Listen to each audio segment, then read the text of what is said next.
coming. We know it wasn't easy to come out from your comfort zone to be with us, but we certainly appreciate you.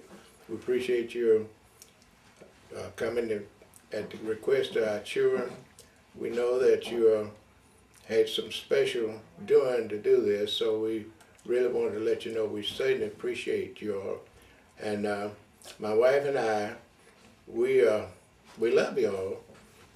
Feel free that we and our children is doing the best we could do to keep going. So we love you, and especially we got some of you all is our deacons from the church, pastors and ministers, and who all together, all your saints and friends of all sorts. We thank you. So my wife and I, it wasn't easy to make these 60 years, but we made it, and with the help of our children, we still feel we're going strong. We love y'all, and all y'all made it special. And our children, we love them. We got 6 children, which I feel they all love one another, and they love us, and they get together and do things. I know it's a lot to be done, but they do it, and all I see is the good part, the love part. I don't know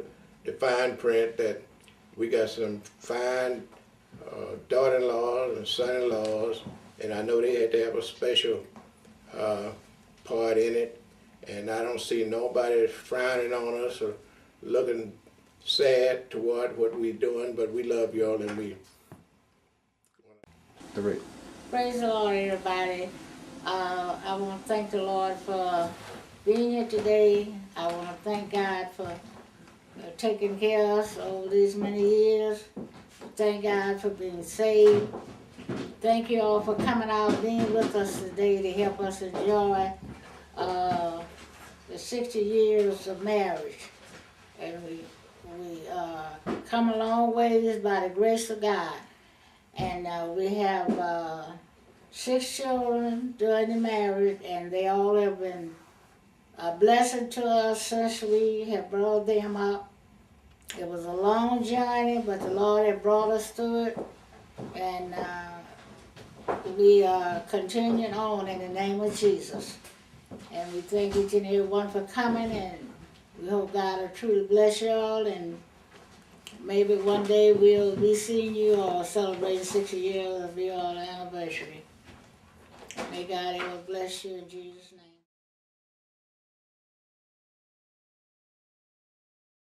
About a few things about our life and what it took to get to where we are. We have a few things we could say from experience, but there's some we couldn't say from experience, such as we don't know what it's like to be spending the night away from one another since we've been married. We don't know what it's like to get in an argument about money, one spending too much money than the other. We don't have no knowledge of that or what that'll be, but we can tell you, whatever you do, respect and recognize one another and talk it over. If there's anything you want to do, talk it over. Make sure you two agree that things will go smooth, because if one go out on his own, the other one don't go, and sometimes it don't go as well, but we know what'll work, so we tell you that'll work. Respect one another, stick to one another, both say the same things, and what we think, we got some good children. If we could do it again, we would know a little more of what to do, but we've learned a lot since. We had a lot going for one another, like you always supported me in whatever I was to do as being the leader of the house or being that man of the house.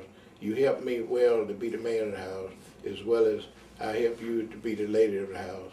So we didn't have no complaints about one being over the other, because whoever could do things best, that's what we wanted. So it worked well in our home. We got married, and ever since we was married, and when as husband and wife, we treasured each other, and we give ourselves to each other, that we might live an example for somebody. And my husband was always he always cared for me, and I always cared for him. And we brought our children up to try to do the same as they come up and being married. One of the greatest things in our life helped us to help others was to be able to do for people that really was in need. We started off when I only had two rooms. We kept some people to help them get a start that they might could make it on their own. And from then on, we kept people, from then on, as many as we could. We helped them, basic people from the South coming, wanted to get a start. We kept them in our home and did what we could for them, my wife and I. And we, some was children, some was adults, and we gave them all that we had, that they might catch a hold and they might be able to get a start in life. What I admire most about my wife is she easy to get along with, and we could agree on things well, and she never left me, not a night. She stuck with me. What I admire most about my husband is perseverance, and we had some tough times coming through our marriage financially and whatnot, but he never gave up. He continued and until all the children was grown and everything, and I really admire him for that.